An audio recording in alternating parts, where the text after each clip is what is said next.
Friends, welcome to my channel. ಇನ್ನ ಜೊತೆ ನನ್ನ ಕತೆ ಧಾರಾವಾಹಿಯ ನಾಳಿನ ಸಂಚಿಕೆಯಲ್ಲಿ ಏನಾಗುತ್ತೆ ಅಂತ ನೋಡೋಣ. ನೀವು ಸಬ್ಸ್ಕ್ರೈಬ್ ಆಗಿಲ್ಲ ಅಂದ್ರೆ ನನ್ನ ಚಾನಲ್ಗೆ ದಯವಿಟ್ಟು ಸಬ್ಸ್ಕ್ರೈಬ್ ಮಾಡ್ಕೊಳ್ಳಿ. ಸಂಚಿಕೆ ಆರಂಭದಲ್ಲಿ ದೊಡ್ಡ ಅನಾಹುತ, ಭೂಮಿಗೆ ದೊಡ್ಡ ಆಘಾತ ಅಂತಾನೆ ಹೇಳ್ಬೋದು.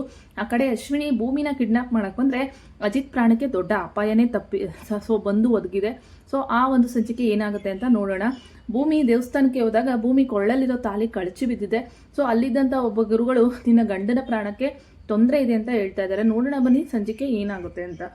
ಸಂಚಿಕೆ ಆರಂಭದಲ್ಲಿ ಈ ಕಡೆ ನಿಂಗವಜ್ಜಿ ಮನೆಯಲ್ಲಿ ಮನೆಯವರೆಲ್ಲರೂ ಸಹ ಖುಷಿಯಿಂದ ಊಟ ಮಾಡಿ ಎಲ್ಲ ಜೋಡಿಗಳು ಡ್ಯಾನ್ಸ್ ಮಾಡಬೇಕು ಅಂತ ಹೇಳ್ಬಿಟ್ಟು ನಚ್ಚಿ ಮತ್ತೆ ಎಲ್ಲರೂ ಸಹ ಪ್ರಿಪೇರ್ ಮಾಡಿರ್ತಾರೆ. ಅದೇ ರೀತಿ ಜೋಡಿಗಳೆಲ್ಲ ಡ್ಯಾನ್ಸ್ ಮಾಡ್ತಾರೆ. ಅಷ್ಟರಲ್ಲಿ ನಿಂಗವಜ್ಜಿ ಬಂದು ನಾನೊಬ್ಳು ಇಲ್ಲಿ ದೊಡ್ಡೋಳಿದ್ದೀನಿ ಅನ್ನೋದು ಬಿಟ್ಟು ಮನೆಯಲ್ಲಿ ಲೆಗ್ಗೆ ಕಟ್ಟಿದ್ದೀರಾ ನೀವೆಲ್ಲ ಅಂತ ಹೇಳ್ಬಿಟ್ಟು ಹೇಳ್ತಾ ಇರ್ತಾರೆ. ಅಯ್ಯೋ ಅಜ್ಜಿ, ಆ ಥರ ಎಲ್ಲ ಏನೂ ಇಲ್ಲ, ಊಟ ಎಲ್ಲ ಮಾಡಿ ಕೂತಿದ್ವಲ್ಲ ಅದಕ್ಕೆ ಅಂತ ಹೇಳ್ಬಿಟ್ಟು ಈ ಕಡೆ ಭೂಮಿ ಹೇಳಿದಾಗ ಸರಿ ಒತ್ತಾಯ್ತು, ನಾಳಿಗೆ ಶ್ರೀರಾಮನವಮಿ ಐತೆ, ಎಲ್ಲ ದೇವಸ್ಥಾನಗಳಿಗೆ ಹೋಗ್ಬೇಕು, ಹೋಗಿ ಮರಿಕಳಿ ಅಂತ ಹೇಳ್ಬಿಟ್ಟು ನಿಂಗವಜ್ಜಿ ಬೈತಾರೆ. ಇನ್ನು ಬೆಳಗ್ಗೆ ಎದ್ದು ಈ ಕಡೆ ಶ್ರವಣ್ಗೊಂದು ಕೆಲಸ, ಸಂಗೀತಂಗೊಂದು ಕೆಲಸ, ಇನ್ನು ಅಂಜುಗೆ ಸಗಣಿ ಹಾಕಿ ಬಾಕ್ಲು ಸರ್ಸೋ ಕೆಲಸ ನಿಂಗವಜ್ಜಿ ಕೊಡ್ತಾರೆ.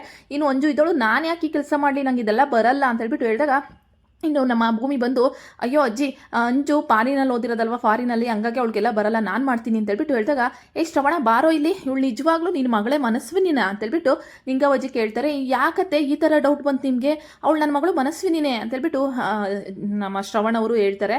ಅಲ್ಲ ಕಣ್ಲ, ಶಾರದಾ ನೋಡಿದ್ರೆ ಆ ಪಟ್ಟೆ ಸೈಲೆಂಟು, ಇವಳೇನೋ ಬಾಯಿ ತೆಗೆದ್ರೆ ಮುಚ್ಚೋದೇ ಇಲ್ಲ ಅಂತ ಹೇಳ್ಬಿಟ್ಟು ನಿಂಗವಜ್ಜಿ ಹೇಳ್ತಾ ಇರ್ತಾರೆ. ಅಯ್ಯೋ ಅತ್ತೆ, ಮನಸ್ವಿನಿ ಎಲ್ಲ ಮಾಡ್ತಾಳೆ, ಅಂಜುಗೇನು ಬರಲ್ಲ ಅಂತ ಹೇಳ್ಬಿಟ್ಟು ಶ್ರವಣ ಹೇಳ್ತಾರೆ. ಯಾಕೆ ಬರಲ್ಲ, ಈ ನಿಂಗವ್ವ ಇಲ್ವಾ ಹೇಳ್ಕೊಡಕ್ಕೆ, ಸಗಣಿ ಕಾದ್ರೆ ಹಾಕೆ ಬಾಕ್ಲಿಗೆ ಅಂತ ಹೇಳ್ಬಿಟ್ಟು ಅಂಜು ಕೈಲಿ ಬಾಕ್ಲೆಲ್ಲ ಸಾರಿಸಿ ಸಗಣಿ ಹಾಕಿ ಅಂಜು ಥೂ ಅಂತಿರ್ತಾಳೆ. ಸೊ ಹಿಂಗೆಲ್ಲ ಅನಬಾರ್ದು, ಅದು ದೇವರು ಅಂತ ಹೇಳ್ಬಿಟ್ಟು ಅಜ್ಜಿ ಹೆಂಗೂ ಅಂಜು ಕೈಲಿ ಬಾಕ್ಲೆಲ್ಲ ಸಾರಿಸಿ ಶ್ರೀರಾಮನವಮಿಗೆ ಮನೆಯಲ್ಲಿ ಪೂಜೆ ಮಾಡಿ ವಿಶೇಷವಾಗಿ ಅಡುಗೆ ಎಲ್ಲ ಮಾಡಿ ತಯಾರಿನ ಮಾಡಿರ್ತಾರೆ. ಇನ್ನು ಊರಲ್ಲಿರೋ ದೇವಸ್ಥಾನಗಳಿಗೆಲ್ಲ ಹೋಗ್ಬಿಟ್ಟು ಬನ್ನಿ, ಮನಸ್ವಿನಿ ನೀನು ಹೋಗಿ ಮಯೂರಿ ಜೊತೆ ಎಲ್ಲ ಕಡೆ ಪೂಜೆ ಮಾಡಿಸ್ಕೊಬಾ, ನಮ್ಮ ಮನೆ ದೇವರು ನಾಗದೇವತೆ ಪೂಜೆನೂ ಮಾಡಿಸ್ಕೊಬನ್ನಿ ಅಂತ ಹೇಳ್ಬಿಟ್ಟು ಅಜ್ಜಿ ಹೇಳ್ತಾರೆ. ಇನ್ನು ಸರಿ ಆಯಿತು ಅಂತ ಹೇಳ್ಬಿಟ್ಟು ಮಯೂರಿ ಜೊತೆ ಭೂಮಿ ದೇವಸ್ಥಾನಕ್ಕೆ ಹೋದಾಗ ನಮ್ಮ ಮನೆ ದೇವರು ಇದು ನಾಗದೇವತೆ, ತುಂಬ ನಂಬಿಕೆ ಜಾಸ್ತಿ ಅಂತ ಹೇಳ್ಬಿಟ್ಟು ಮಯೂರಿ ಹೇಳ್ತಿರ್ತಾಳೆ. ಸರಿ ಆಯಿತು ಅಂತ ಹೇಳ್ಬಿಟ್ಟು ಅದಕ್ಕೆ ನಮಸ್ಕಾರ ಮಾಡ್ಕೋಬೇಕಾದ್ರೆ ಕೊರಳಲ್ಲಿರೋ ಮಾಂಗಲ್ಯ ಚೈನು ಕೆಳಗಡೆ ಜಾರಿ ಬಿದ್ದುಬಿಡುತ್ತೆ. ಇದನ್ನ ನೋಡಿ ಭೂಮಿಗೆ ಭಯ ಆಗುತ್ತೆ. ಯಾಕೆಂದರೆ ಯಾರೇ ಒಂದು ಕೊರಳಲ್ಲಿರೋ ತಾಳಿ ಬಿದ್ದರೆ ಅಪಶಕುನ ಅಂತೇಳಿ. ಅಲ್ಲಿದ್ದಂಥ ಗುರುಗಳು ನೋಡಿ ಏನಮ್ಮ ತಾಯಿ, ಇಂಥ ಅಪಶಕುನ ಗೊಂದಲಗಳು ಈ ಥರ ಆಗಬಾರ್ದು ಅಂತ ಹೇಳ್ಬಿಟ್ಟು ಹೇಳ್ತಾರೆ. ಗುರುಗಳೇ ನೀವೇನು ಹೇಳ್ತಿದ್ದೀರಾ ಅಂದಾಗ, ಹೌದು ತಾಯಿ, ನಿನ್ನ ತಾಳಿ ಭಾಗ್ಯಕ್ಕೆ ಯಾವುದೋ ಕುತ್ತು ಬಂದಿದೆ, ಗೊಂದಲಗಳ ನಡುವೆ ನಿನ್ನ ಗಂಡನ ಪ್ರಾಣಕ್ಕೆ ಕಷ್ಟ ಇದೆ ಅಂತ ಹೇಳ್ಬಿಟ್ಟು ಈ ಕಡೆ ಗುರುಗಳು ಹೇಳ್ತಾರೆ. ಏನು ಹೇಳ್ತಾ ಇದ್ದೀರಾ ನೀವು, ಒಂದು ಅರ್ಥ ಆಗ್ತಿಲ್ಲ ಅಂತ ಹೇಳ್ಬಿಟ್ಟು ಭೂಮಿ ಕೇಳಿದಾಗ, ನೋಡವ್ವ, ನೀವು ನಿನ್ನ ಗಂಡನ ಪ್ರಾಣಕ್ಕೆ ಏನೋ ಕುತ್ತು ಬಂದಿದೆ, ಅದಕ್ಕೆ ಈ ರೀತಿ ತಾಳಿ ಕಳಚಿ ಬಿದ್ದು ಅಪಶಕನ ಮುನ್ನೆಚ್ಚರಿಕೆ ಕೊಡ್ತಾ ಇದೆ, ಆದಷ್ಟು ಬೇಗ ನೀನು ಇದನ್ನ ಸರಿ ಮಾಡ್ಕೋ ಅಂತ ಹೇಳ್ಬಿಟ್ಟು ಹೇಳ್ತಾ ಇರ್ತಾರೆ. ಇನ್ನು ಭೂಮಿ ಕಣ್ಣೀರು ಹಾಕೊಂಡು ಸಾಹೇಬ್ರ ಪ್ರಾಣಕ್ಕೆ ತೊಂದರೆ ಇದೆಯಾ ಅಂತ ಹೇಳ್ಬಿಟ್ಟು ತಕ್ಷಣನೇ ಈ ಕಡೆ ಅಜಿತ್ಗೆ ಫೋನ್ ಮಾಡ್ತಾಳೆ. ಆದರೆ ಅಜಿತ್ ಫೋನ್ ಹೋಗ್ತಾ ಇರಲ್ಲ.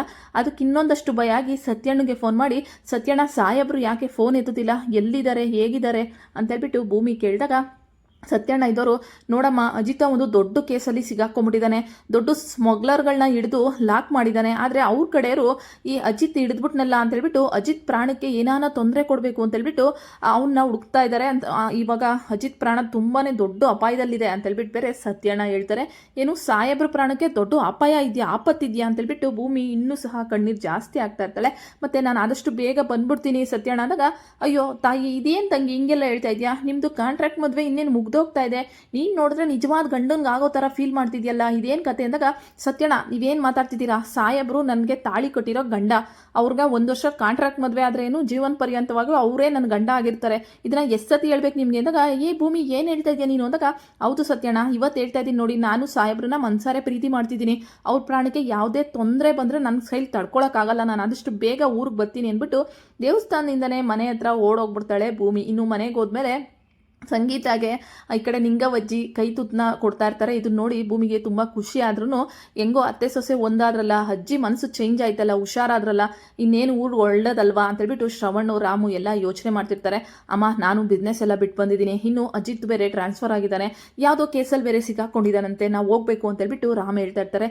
ಇನ್ನು ಭೂಮಿ ಇದ್ದೋಳು ಶ್ರವಣ್ಗೆ, ಸಂಗೀತ ಎಲ್ಲರಿಗೂ ಸಹ, ಅತ್ತೆ ಈ ರೀತಿ ಪ್ರಾಬ್ಲಮ್ ಆಗಿದೆಯಂತೆ, ಸಾಹೇಬ್ರು ಯಾವುದೋ ಸ್ಮಗ್ಲಿಂಗ್ ಗ್ರೂಪ್ನ ಹಿಡಿದಿದ್ದಾರಂತೆ, ಅವರು ತುಂಬ ಆ ಕಡೆಯಿಂದ ತುಂಬ ಜನ ಸಾಹೇಬ್ರ ಮೇಲೆ ಅಟ್ಯಾಕ್ ಮಾಡ್ತಾ ಇದ್ದಾರಂತೆ, ನಾನು ಮೊದಲು ಹೋಗಬೇಕು ಅಂತಂದಾಗ, ಭೂಮಿ ನಿನ್ನ ಆತಂಕ ಅರ್ಥ ಆಗುತ್ತೆ, ನಿನ್ನ ಗಂಡಂಗೆ ಏನು ಹೆಚ್ಚು ಕಮ್ಮಿ ಆಗ್ಬಿಡುತ್ತೋ, ಎಲ್ಲೇನಾಗ್ಬಿಡುತ್ತೋ ಅನ್ನೋ ಭಯನೇ, ಈ ಪೊಲೀಸ್ ಕೆಲಸನೇ ಇಷ್ಟು ಅಂತ ಹೇಳ್ಬಿಟ್ಟು ಸಂಗೀತ ಹೇಳ್ತಿರ್ತಾಳೆ. ಅಕ್ಕ, ಪೊಲೀಸ್ ಕೆಲಸನೇ ಇಷ್ಟು ಅಂದರೆ ಏನು ಮಾಡೋಕ್ಕಾಗುತ್ತೆ, ಒಂದೇ ಥರ ಇರಲ್ಲ ಅಲ್ವಾ ಅಂತೇಳ್ಬಿಟ್ಟು ಶ್ರವಣ್ ಹೇಳ್ತಿರ್ತಾರೆ. ಈಗೇನು ನಾವು ಆದಷ್ಟು ಬೇಗ ಬೆಂಗಳೂರಿಗೆ ಹೋಗ್ಬೇಕಲ್ವಾ ಅಂತೇಳ್ಬಿಟ್ಟು ರಾಮು ಮನೆಯವರೆಲ್ಲ ಅಜ್ಜಿ ಹತ್ರ ಪರ್ಮಿಷನ್ ಕೇಳೋಕ್ಕೆ ಹೋಗ್ತಾರೆ. ಇನ್ನು ನಿಂಗವಜ್ಜಿದಳು ನೀವೆಲ್ಲ ಬಂದ್ರ, ಅಜಿತ ಯಾಕೋ ಬಂದಿಲ್ಲ ಅಂತೇಳ್ಬಿಟ್ಟು ನಿಂಗವಜ್ಜಿ ಕೇಳ್ತಾ ಇರ್ತಾಳೆ. ಅಷ್ಟರಲ್ಲಿ ಈ ಅಶ್ವಿನಿ ಗ್ರೂಪ್ನ ಹಾಕೊಂಡು ಭೂಮಿ ಪ್ರಾಣನ ತೆಗೆಯೋಕ್ಕೆ ರೌಡಿಗಳನ್ನ ಕರ್ಕೊಂಡು ಊರಿಗೆ ಬಂದಿರ್ತಾಳೆ. ಅಶ್ವಿನಿ ರೌಡಿಗಳಿಗೆ ಹೇಳಿರ್ತಾಳೆ ಈ ಭೂಮಿನ ಕಿಡ್ನ್ಯಾಪ್ ಮಾಡಿಬಿಟ್ಟು ಕರ್ಕೊಬರ್ಬೇಕು ಅಂತೇಳ್ಬಿಟ್ಟು. ಭೂಮಿ ದೇವಸ್ಥಾನದಿಂದ ಬರ್ಬೇಕಾದ್ರೆ ಹೊಂಚಾಗ್ತಿರ್ತಾರೆ, ಆದರೆ ಕಿಡ್ನ್ಯಾಪ್ ಮಾಡೋಕ್ಕಾಗಲ್ಲ. ಇನ್ನು ಆಚೆ ಬರಲಿ ಅಂತ ಕಾಯ್ತಾ ಇದ್ದಾರೆ. ಭೂಮಿ ಪ್ರಾಣಕ್ಕೆ ಇಲ್ಲಿ ಅಶ್ವಿನಿ ಒಂದು ತೊಂದರೆ ಕೊಡ್ತಿದ್ರೆ ಆ ಕಡೆ ಅಜಿತ್ ಪ್ರಾಣಕ್ಕೆ ದೊಡ್ಡ ಅಪಾಯನೇ ಬಂದು ಒದಗಿದೆ. ಈ ಎಲ್ಲ ಸಿಚುವೇಶನಿಂದ ಭೂಮಿ ಹೆಂಗ್ ಪಾರಾಗ್ತಾಳೆ. ಜೊತೆಗೆ ಸತ್ಯಣ್ಣಂಗೆ ಅಜಿತ್ ಮೇಲೆ ಪ್ರೀತಿ ಇರೋ ವಿಚಾರನೂ ಸಹ ಹೇಳಿದಾಳೆ.